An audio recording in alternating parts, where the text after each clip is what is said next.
I started with 15 acres, which I bought slowly out of my salary.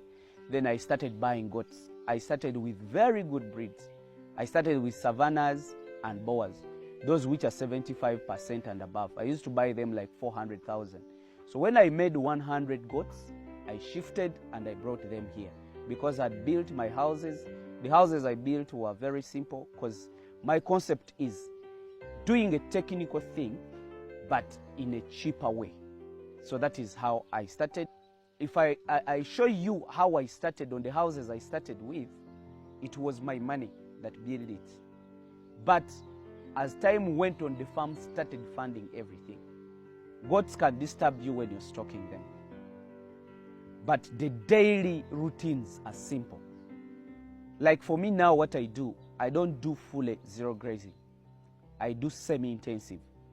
So I have my guys, like here I have 5 flocks. And each flock is managed by one person. But those goats are over 300 plus in each flock. So in the morning, what they do, it's not always that every day we sweep, but after one day, after a day, we sweep. So the activities we do in the morning, sweeping, if it's a day of sweeping.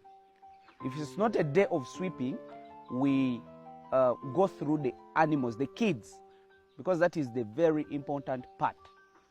We manage the kids. We go there to see, is there some that are diureting?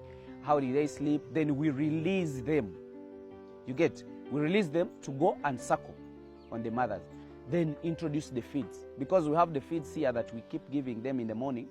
Then later in the day, they are left to go and graze. So that's the daily thing we do.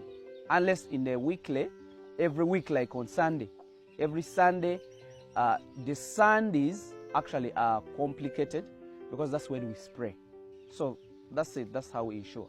There is no any complication in it. Goats can make money. They cannot even make you regret. Me, even if you give me a job and you're paying me 10 millions per month, for God's sake, I cannot work for you. I have to be a farmer.